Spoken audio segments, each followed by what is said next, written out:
This is the Better Ottawa Municipal Panel. Today is Friday, the 10th of October. My name is Neil Saravandamutu. I am joined by Joanne Chianello and John Willing. Hello to you both. Hello. Hello. We have some sad news to start with out of City Hall. So, Mm. could you start us off on that, please? Yeah, sure. So we found out earlier this week that the mayor's chief of staff, Robin Guest, passed away. She had left. She had gone on a leave of absence. She had cancer back in February. And I think it came as a huge shock to people because I don't think many people knew exactly how sick she was. She had a very rare and aggressive form of cancer. She died last Sunday. Robin has been sort of a fixture at City Hall for decades, right? She worked back when for Bob Shirelli, back when he was the mayor. She was a senior person in Kent Kirkpatrick's office when he was a city manager. She worked in the clerk's office, and she was a senior policy person in Mayor Jim Watson's office for many, many years. And so John and I, we would see her all the time. We had when I was at the City Hall, or I'm sorry, when I was at the Ottawa Citizen, my office was at City Hall, right across the office from John's office when he was at the Ottawa Sun. These are people you just see around and you talk about things, you run into them. Robin was super smart. She had a great reputation. She always worked sort of behind the scenes. And I have a kind of a weird story, if I like, or anecdote about Robin. Yeah. And it might be odd to talk about it in this circumstance, but in the last few years that I was at CBC Ottawa, I'm pretty sure that Robin did not like me. And I say this actually because if I were in her shoes, I would not like me either. I wrote some stories. They involved her brother and her husband, never her. But, and as much as you try not to make stories personal, they're very personal to the people who are in them, right? And I'm saying this weird story because despite what I'm sure she must have felt about me, she was never anything but courteous and professional. When I would see her, when I'd have to talk to her about stories. And I just think that that's like that's the ideal of what we want when we are in like public discussions. And when I talk to other senior staff members, both current and former, they say the same thing with Robin, that like, yeah, you could disagree about something, but then she was that was fine. Like they were still friends. They were able to work on things together. And I could see it myself, and from everyone who says she loved the city and she worked for a long time to build the city. And there's a lot of people at City Hall this week who are really devastated. Yeah. John, did you have any encounters with Robin? Well, like Joanne said, I was shocked to hear about her death, and like I spent I think 13 years working out of City Hall, out of one of the two bureaus there, and like you develop a community. City Hall is a community of people, like any other institution is, and you talk to people in your community all the time, but you really never get to know them on a deeper level, especially when you're a reporter. There's kind of this maybe odd relationship maybe between the journalists and staff and sometimes city councilors too. And so, yeah, talked to Robin so much over the years, but never really got to, learn about her on a deeper level. But I read her like beautifully written obituary, and I got to learn so much more about her and kind of the places she's been, what she's done. Like I see her like her fingerprint on all these city files, LRT, art gallery, the new super library that's being built. And she's kind of just been, she's been behind the scenes and just been a great public servant. So, I wrote this down from her obit because I thought it was really interesting. It says she believed her city, country, and world could always be better, and then she went to work. I thought that was just a great little line, and it's a beautifully written obituary. So we're thinking about her family and her friends certainly today. Yeah, that's right. Our condolences to her family, her friends, her colleagues. So let's jump into our discussion for today. So the last couple of weeks have been very busy, jam-packed for us. Interestingly, the last 7 days have been a little less frantic. And I would say it's really consolidation of some of the issues that we have been talking about, and that's what we will get to wrap some of those up today. So let's start with the housing acceleration plan. So, John, this was discussed at council on Wednesday. what did council conclude about what it's going to do with this housing acceleration plan? Well, council approved 53 recommendations, and pretty much all of them made it through the vetting and then the approval process. But one, and we talked about this on the pod last week, didn't we, guys? About the community benefit charges that have been collected from developers before they start building. And so on this, council voted to reduce the charge. So I think, as Joanne explained last week, the charge was based on 4% of the land value. And now council decided to reduce the charge to 2% of the land value, but it goes down to 1% in major transit areas. So they didn't get rid of it completely like some people wanted to do. They just reduced it. And that was something that came up at the joint committee meeting and then was ratified by council. And at the same time, the city is not going to give back any of the community benefit charge revenue that it's already collected. So we have a new policy on housing. Overwhelming agreement on council. And so, which, I mean, is a bit surprising in a way. I mean, it looked like everyone was on board with most of the recommendations on what is a major piece of policy.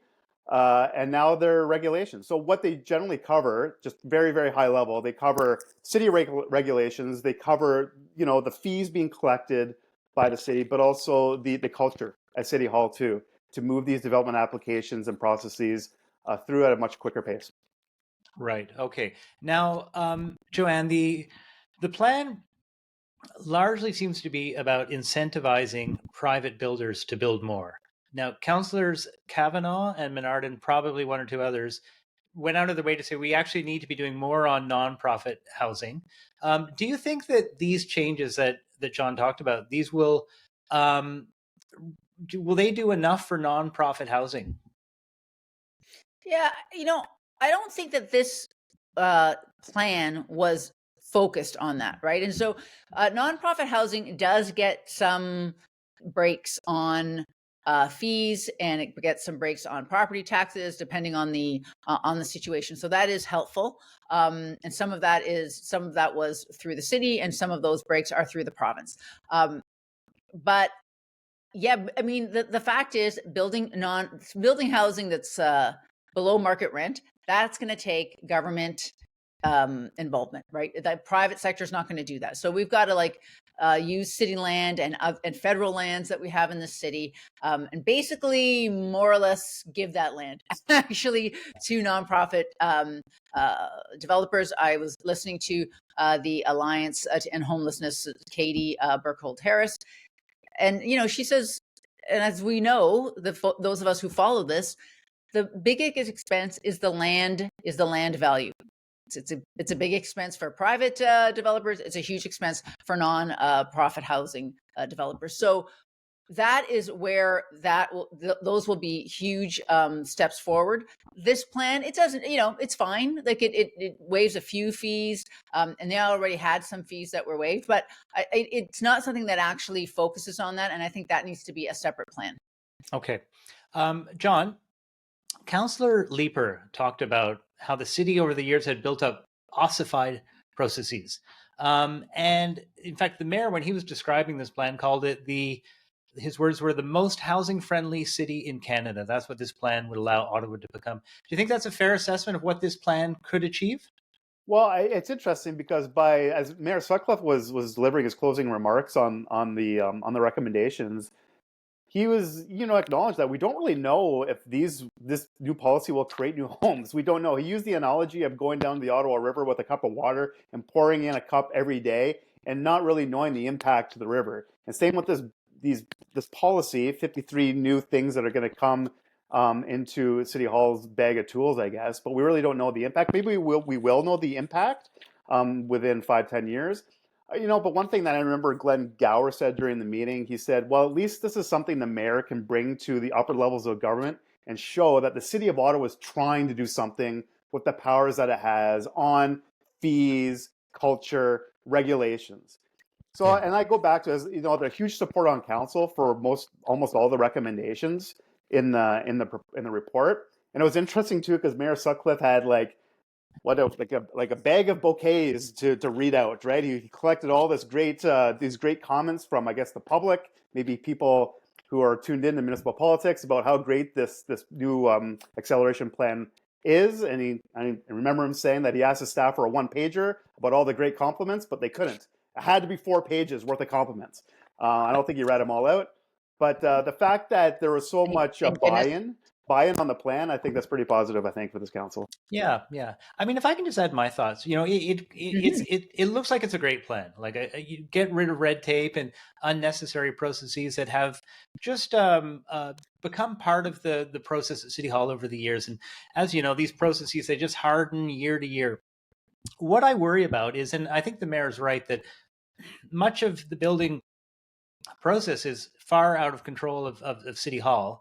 And I do worry, as I mentioned on the pod last week, that we are moving into more difficult economic time when a lot of private builders are quite sensibly probably just going to be sitting out and just waiting for market conditions to improve. So I do worry that we will put this plan in place and we will not see a lot of market response. We will not see a lot of supply response, and that's why, Joanne, the question I had about non-market housing, I actually feel that perhaps what we need to be doing right now is really putting more money into capitalizing our efforts towards non-market housing. We are as we're going to This talk about. plan's not going to do it. I mean, it needs something, right? You're That's quite right. right, and this is not the plan for that. I'd like to turn to issue number 2, which is the speed light cameras. So again, the Premier wants to ban speed light cameras. Now, Council is planning to introduce a motion that asks the provincial government to change its decision on speed cameras. So Councillor Tierney introduced some modifications to what that bill should say. And what's important here is that the city is asking the clerk to send that motion, when it's approved, to the provincial government. So I bring this up because what's interesting is that if you look at what other cities have done, City of Toronto, Olivia Chow sent a letter directly to the Premier saying that she doesn't agree with this decision. Likewise, another 22 Ontario mayors sent a joint letter to the province saying we don't agree with this. Interestingly, Ottawa did not sign that letter, and nor has Ottawa sent its own letter to the mayor. So the one reaction we did get was during the post-council media availability, the mayor did come out and say, I do not agree with this decision. I think that was the first time that he was really very clear about it and was willing to say, I'm not in alignment with the Premier on something. So, Joanne, can I ask you, do you think Mayor Sutcliffe is personally doing enough to stand up to the Premier on this issue of speed cameras? Yeah, I think when this issue first came up, was a couple of weeks ago, I think he did say, "Oh, I'm disappointed with that decision," and I have to confess that because I set my hair on fire, I'm furious, and I would have liked to see a little bit more forceful reaction to say why this is wrong, why it's dangerous, and why we don't agree. And I was surprised, to be honest, that he didn't write his own letter to the Premier's office, or I'm not sure why this motion has to be discussed in 2 weeks, right? I mean, we walk motions onto council all the time, so why we have to give a notice of motion for this? I was surprised by that, and I know that Council Tierney, his motion, which was seconded by Councillor Alan Hubley, they did talk to the mayor about it. And I actually, when I heard that he was working on a motion with the mayor, I thought the mayor was going to second it or maybe even table it. So I was kind of surprised not to see the mayor's name on it. Now, I am speculating. I'm assuming that the mayor, if we asked him right now, he would say a motion by all of council sent officially to the Premier's office perhaps sends a larger message. Not sure why we couldn't do both. But in the public, when I heard Olivia Chow's, the mayor of Toronto's comments, quickly talking about how this is wrong, there was part of me that thought, oh, I wish our mayor was saying something like that. Yeah, I agree. You need to stand up for these things. John, can I ask you, Mayor Sutcliffe did not sign on to that joint letter that 22 other mayors signed, and he said it's because Ottawa's case is unique, that we have our own specific concerns around speed cameras. Is that true? Well, I mean, I haven't counted all the speed cameras and taken stock about where they are. I take them at his word that they're mostly in school zones, and so that is the reason They are. why. I looked on the website. Okay, There's only a perfect. handful that are not. They're Yeah. mostly all high schools. Yeah. So that's the mayor's rationale why he didn't sign on in the larger letter, and they're going to go it alone at the city of Ottawa with its own advocacy, because they think their situation about how we use our speed cameras here is much different according to the city compared to what other municipalities do. But guys, is this like a recognition from Mayor Sutcliffe that he might be reading the tea leaves here on Premier Ford, who he's got to know over the past 3 years, and maybe realizing that, you know what, the premier is digging in on this, and like now it's time to play some, like, mind your political capital a bit, and we're going to talk about uploading the LRT system to the province, and those are going to be heavy negotiation. So if you're Mayor Sutcliffe, and by the way, to you guys' point, he had a hand in writing this motion coming to council on the speed cameras. Like, he's very clear. He said this in his press conference. I worked on this motion with Councillor Tierney. I worked on a help massage this motion. And so I'm just wondering is if the reason why he's really hands-on is that because he knows there's larger discussions to be had that directly impact the city of Ottawa, the LRT system and the upload. And so I'm wondering if that's why they're taking a little bit of a different approach compared to other municipalities in the province. I mean, I think that could be valid. And I think that we saw this, I can't remember what the issue was, but we saw another controversial measure from actually it was bike lanes. When the bike lanes happened, and remember the premier was talking about possibly doing this on O'Connor Street in Ottawa, so it had implications for us too. And the mayor was very quiet on that issue. And I think reading the tea leaves was that he was in the middle of his Fairness for Ottawa campaign, trying to get more funds out of the province, and didn't want to upset that process. That may well be what's going on here, because we will be talking about uploading the LRT, as you say. But I have to say that I'm disappointed that the city of Ottawa did not sign on to that joint letter. And I actually see it as symptomatic of a city that is just not working with others. I mean, there are major issues that all municipalities across Ontario and indeed across Canada are facing, particularly on a lot of fiscal issues that, just fiscal imbalances that will need to be corrected somehow. And cities need to work together. We can't have everyone operating in their own little sandbox and saying, this is my kingdom, I'm somehow different. Like, how we can possibly be different in terms of speed cameras doesn't really make a lot of sense to me.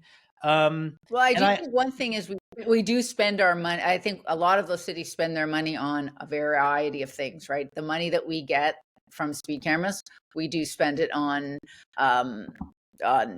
road safety issues. And I think that was one of those issues. Also, it's not like Toronto signed on to that, right? Like, it's a lot of smaller cities. So, well, I mean, sorry, Hamilton and Mississauga, but I mean, Toronto had sent their letter previously, right? So there wasn't. Yeah. Yeah. Yeah, no, you know what? It's just, I think that when we look back on the mayor's Fairness for Ottawa campaign, which we don't really hear a lot about right now, I think the fatal flaw in that campaign is always that this is an issue that Ottawa faces, but so does every other city. And neither the province nor the federal government can respond to one city alone and say, okay, we're going to solve your problem, because as soon as they do, they open the door to everyone else. So I think that as a city, we need to start thinking more multilaterally. We need to start working more with other cities to be effective and stop this, go it alone approach. Anyways, that's my editorializing on this. I've never heard you editorialize on this pod. You get to do whatever you want. That's right. Yeah. So what's going to happen? What's next?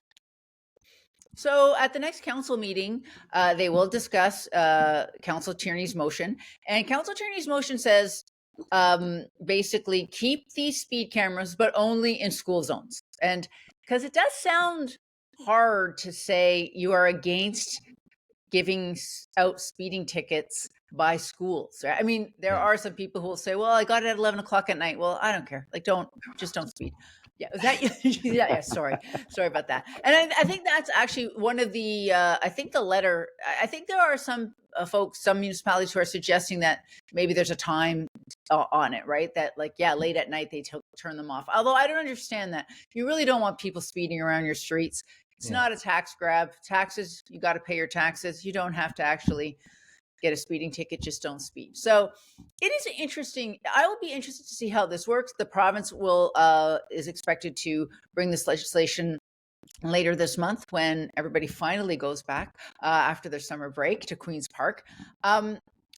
It doesn't seem very popular to me. That's right. The canceling of the speed cameras. I mean, sure, there's a really mad segment that in Toronto is chopping down the cameras, but if you look at, there's a lot of surveys that say that people actually support it. There's people saying that they're getting letters, including for people who have gotten speeding tickets, Neil, who are still support them, right? Who say, yes, this is good. It does bring down traffic. The city's own studies have shown that at speed cameras in schools, that speeding is down to 16% from 87%. I'm not even sure what that measures, but anyway, they have some stats that show that it's lower. So I'll be interested to see if Premier Ford sticks to this. I think what Councillor Tierney thinks is this is a good out for the Premier to say, okay, like, I still don't like them, but we'll leave them in schools. I don't know if he'll buy that, but it's a very odd thing to like put your, draw a line in the sand over of taking down speed cameras. Yeah. Well, John, I want to get your take on that because,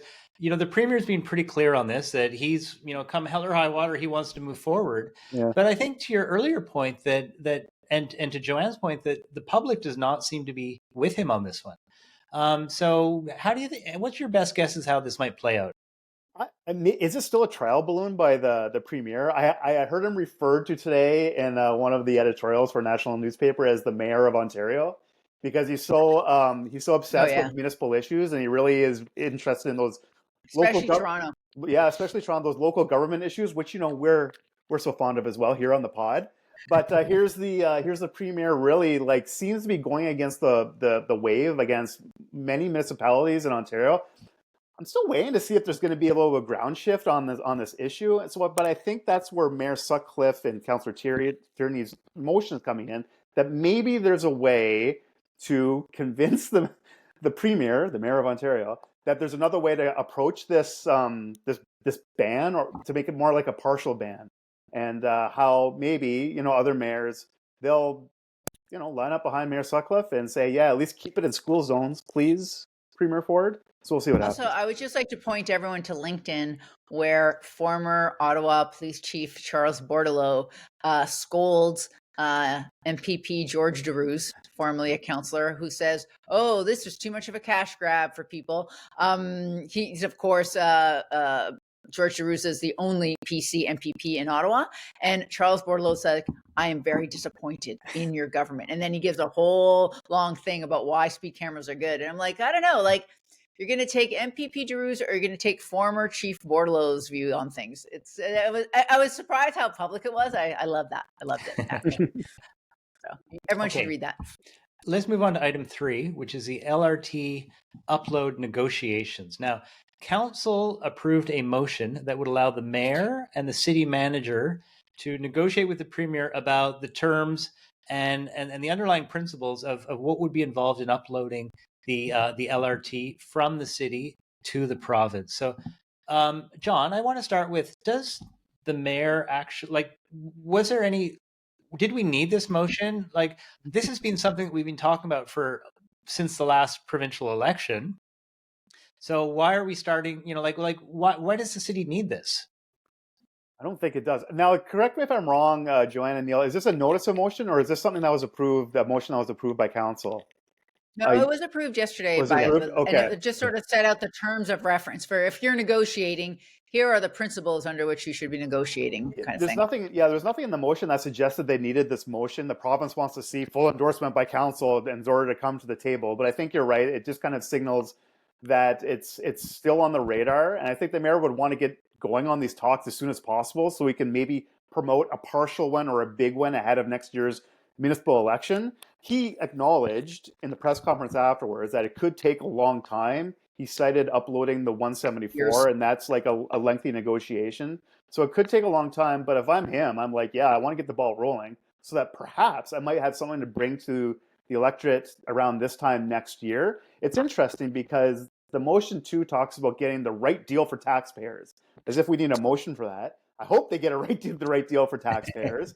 But there we are. So Pay some of our money. That's a good deal. yeah, make sure it's a right deal Yeah. for taxpayers. So to your question, Neil, yeah, I think it is just kind of like signaling that this issue is still live and just get it into the public that, the Okay. city wants to pursue this right away. Okay. Joanne?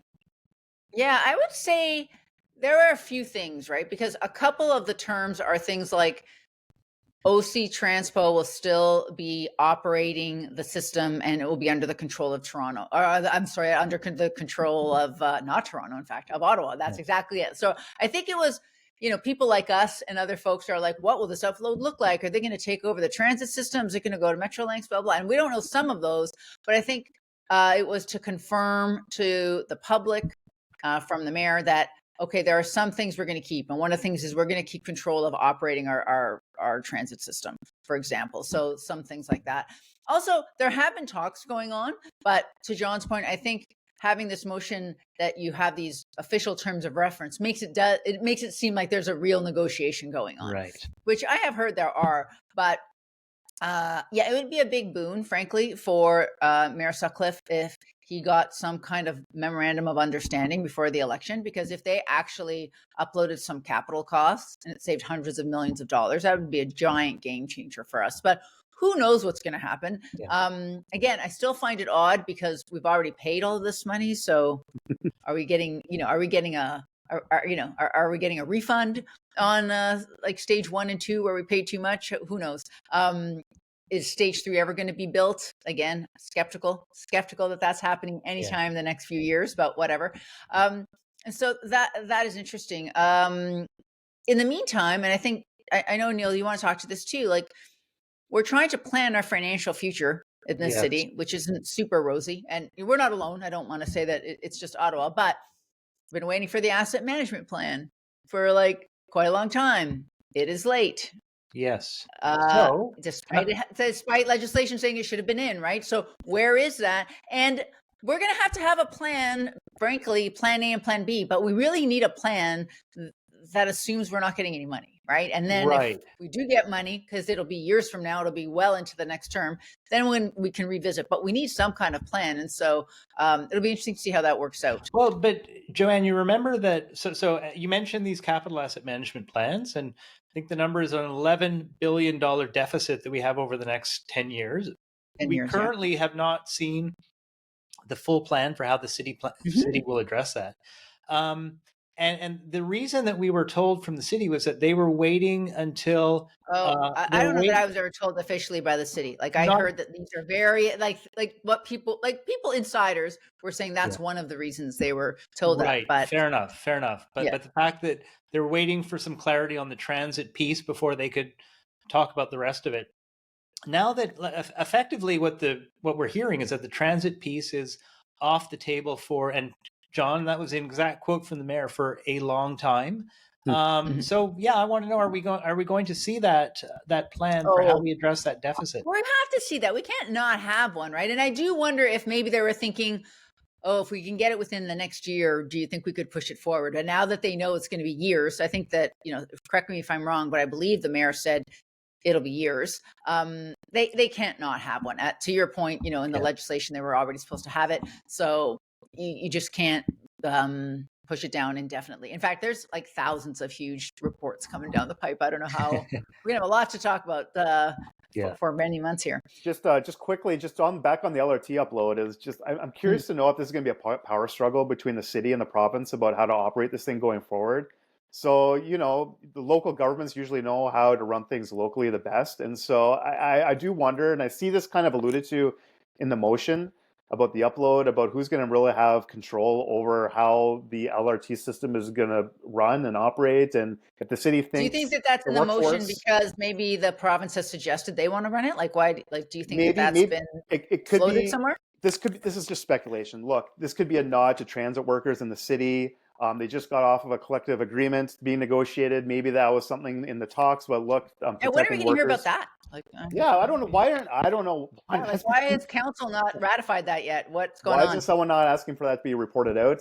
I don't know. But well, I don't think they've gone in and voted on it yet at council. I think the ATU they ratified it, but we're waiting for council. We'll have to look into that. I don't remember them going in camera to do it, but Yeah. Again, like Metrolinx does not run the TTC, the operator. So it would be very weird if they came in and did this. But Yeah.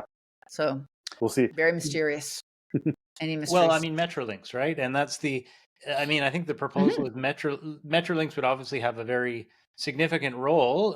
Would they be running the LRT? And I know a lot of people in Toronto would say, oh, our experience with that has not been a good one. They're not going to run the LRT in Toronto, so I don't know why they would run it here.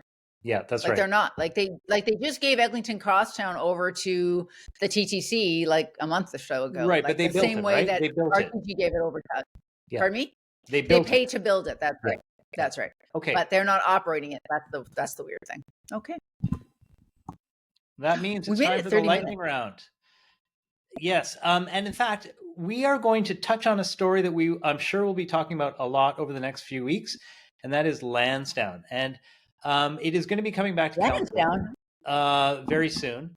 But it was also in the news this week. And so I wanted to talk about that quickly because John, the Ontario Minister of Sport, and I'm going to look at my notes here to make sure I get this right. He said that hopefully they will be establishing a new community sport and recreation infrastructure fund, and that the mayor could apply to that to help pay for Lansdowne. Now, the Minister of Sport said he doesn't know when this fund is going to be established. And there certainly hasn't been any discussion of what are the potential numbers that the city could get out of that fund for Lansdowne or something else. So but I have to ask you, undoubtedly, well, we're going to see a Lansdowne proposal come to council quite soon. Have we got enough here to to put some sort of provincial funding into that equation? Because it's the lightning round, I'm going to be very brief and say yes. The provincial sport minister, Neil Lumsden, he was quoted saying, it's a fantastic idea, Lansdowne Park. So I'm going to guess that yes, that if the city's application looks nice, they're going to get some money for Lansdowne. Okay. The arena. So Joanne, a similar question, and that is, if money were allocated from the province through this fund for Lansdowne, does that mean that other community recreational facilities in Ottawa would not would basically suffer? Exactly my point. This is what I was saying. Oh, look, I didn't even know my dress did this. No, so that's what I was thinking. Is like, is there a max amount you can get over a certain amount of time? Where the city's looking for about $20 million for Lansdowne, but coming down the pipe is also, of course, the NHL arena at Le Breton that's going to want money. Although I suspect they're going to want more than $20 million, to be honest, from the province. But yeah, so how much do you get over a certain amount of time? Also, the NHL arena is not going to be built for, I think longer. It's going to be pushed down the road some more. So, yeah, it's all in the details, right? When these funds come out, it's like, how do you score for them? What's the timeline? You have to be built by a certain amount of time, and yeah, the maximum you can get, and how often can you apply? So it could be a problem. Okay. I mean, it could be a problem for other facilities and other Sure. projects. Bell Dome Great. is not getting any money. Okay, well, listen, we will be talking more about Lansdowne in the weeks to come. And actually, another topic that we have looked at previously that we will be talking about next week is Taywin. So Taywin, that proposed land development in southeast Ottawa, that is coming back to the committee table next week. And actually, I'll be making a public delegation myself on Wednesday. So I hope you both will have nice things to say about that delegation afterwards. We'll dissect it next week. Be nice, Neil. Yeah. Okay, so that's it for this week. Thank you to the two of you for this discussion. I would like to thank all of our listeners for joining us today. If you have any comments, please leave them. We love to hear those. Until then, this has been the Better Ottawa Municipal Panel.